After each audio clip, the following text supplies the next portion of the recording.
Charlotte. How are you? I'm good. Yeah, I had a lovely sunny weekend. How about you?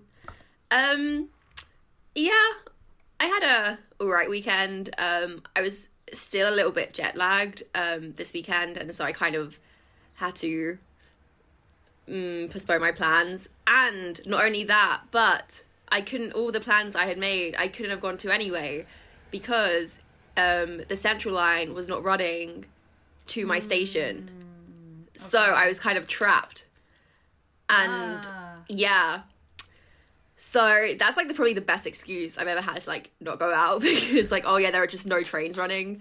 I mean, it's for the best because you were jet lagged. You've just got back from Hong Kong, right? Yeah. Yeah, so in a way it was like Providence. But I mean, that's interesting because I always think of London as being like the place where you can get public transport anywhere. But when it fails, it's just as bad as anywhere else. You're really trapped. That was really frustrating. I was in London this weekend too, and I always love it because it's super like easy to get around. You just jump on a bus or the tube, and we were walking to the theatre, and then we were running out of time, so we just jumped on like an electric bike. Oh my gosh! Oh, an electric bike! Wow, I've never tried one of those. I'm way too scared. It was super zippy. Like I didn't realise it was electric, and I got on it. And then I started pedaling, and it just went vroom, and I was like, "Whoa, there!" You know, like I had to pump the brakes. Dang, yeah. No, I'm too. I think just growing up in London, because I've like seen bike accidents happen, I'm just like way too scared. Because in London, unlike some other cities, they cycle on the road with the cars, and that just terrifies me. I'm, Yeah, I hate being in charge of a vehicle, basically. Fair enough. But do you drive then? No, I can't drive. I know I'm a failure. I'm 25 and I've taken like 4 driving lessons in my life. I tried last year and I just can't hack it. Aww. But what about you? Can you drive, Charlotte? Yeah. For me it was, like in the UK, you can drive from 17. So it was like you're at 17, you applied for your provisional driver's license, and that was that, and it was like, this is the year where I should learn because life will happen. I'll go to university, I'll be busy, and then I'll be like working, so I want to get it done and dusted. Like a lot of people had that attitude where I lived, so yeah, I learned when I was 17. It took me like just over a year of like lessons, and then I took the test.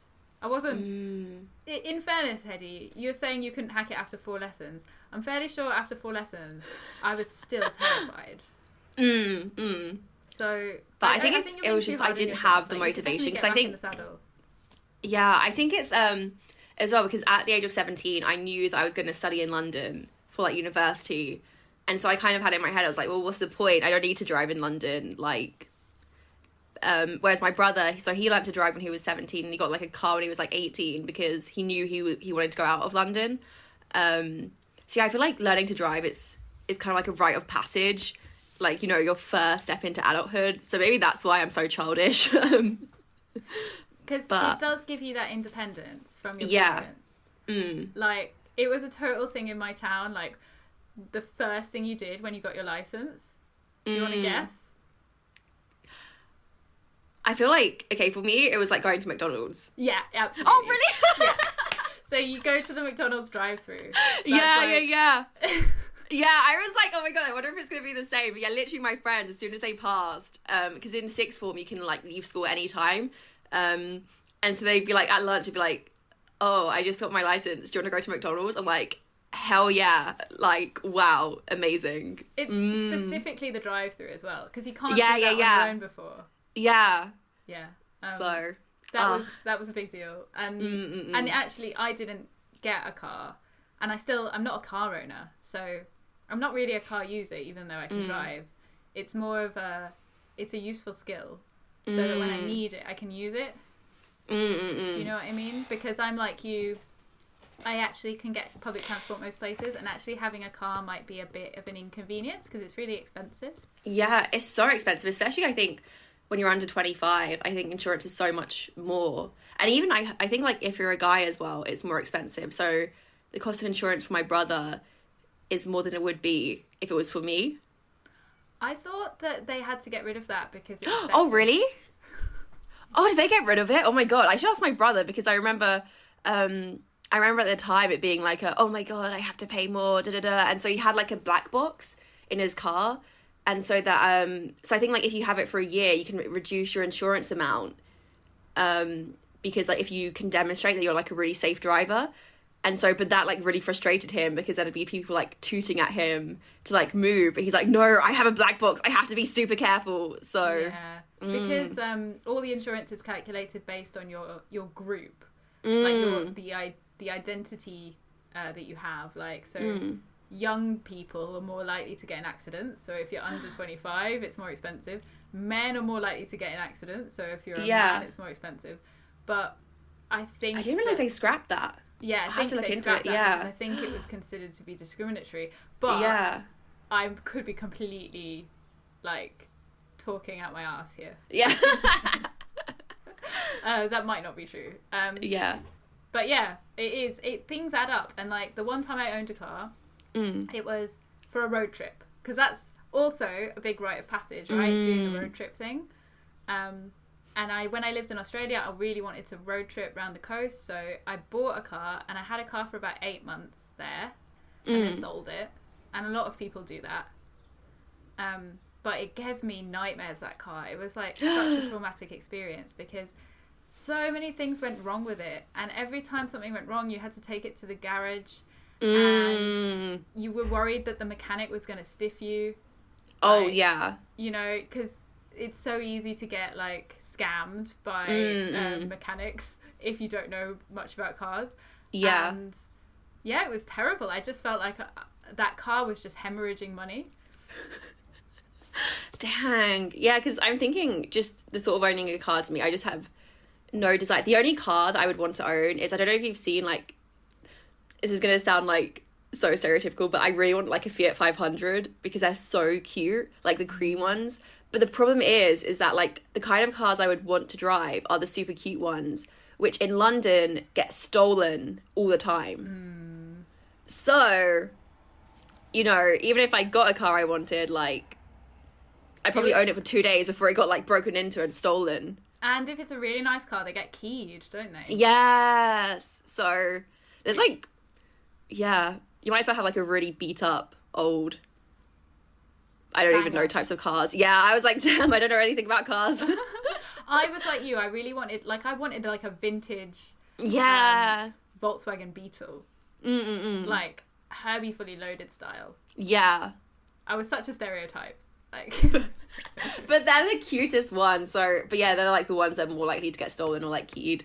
So yeah, absolutely. So, but I mean, do you think you'll go back to it? Do you think you will try and drive again in the future, or are you done? You're like, I'm not a driver. It's not part of my life. Well, see, this is what I tell people. I say I don't drive. Like, I'm not meant to drive. I'm meant to be driven. Great example of a passive there, guys, language learners. But yeah, so I'm meant to be driven. So my goal is to like, is to be rich enough that I get like a personal chauffeur or something. But of course, this is very wishful thinking, and I know that I should learn to drive. But I think it's because I've always lived in cities, I haven't really felt the need to learn.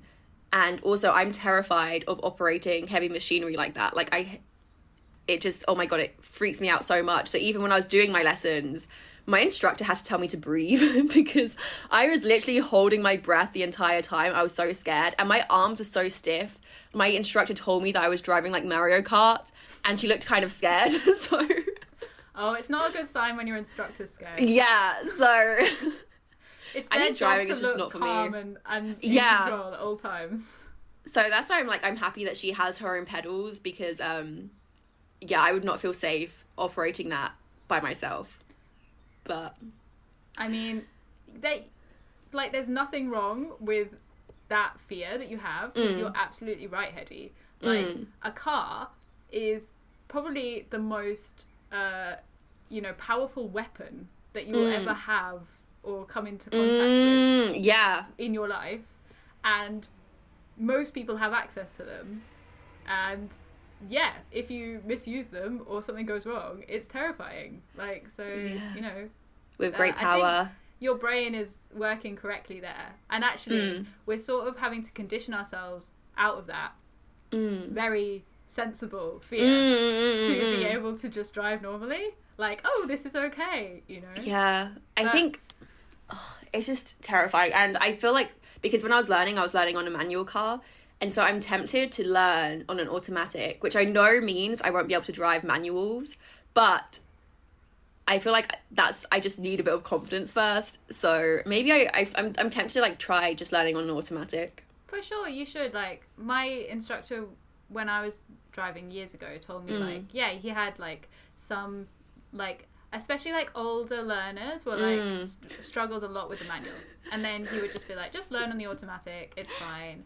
Yeah. And I think it's good because also more and more cars are automatic these days, and it's gonna be a redundant skill soon because we're all gonna have self-driving cars. Yeah. So driverless cars. Yeah. And we'll be flying around in our flying cars. Hopefully soon. Driven by robots. Yeah. Well, I can't wait for that. Yeah. Super keen. But anyway, Charlotte, what have you got planned soon? Any driving related activities? In my non-car. Yeah. Yeah, actually I am, weirdly. Oh. But in my sister's car. So I think I'm going to maybe go to Wales next weekend. So oh, nice. Wales, this is the benefits. It's not my car, it's my sister's car, but I can help drive it. So we'll share the journey and maybe go to Wales and go surfing or something, which will be pretty fun. Oh, nice. Damn. What about you? Yeah. Well, I'm probably going to have to ask my brother very nicely to drive me to my next orthodontist appointment. But Hedy doesn't drive, she is driven. No, I am driven. Yeah. Very nice. It was great to talk to you, Charlotte. To speak to you. Yes, and see you next time. Yeah, I hope you get driven very safely. Thank you. Bye. Take care. Bye.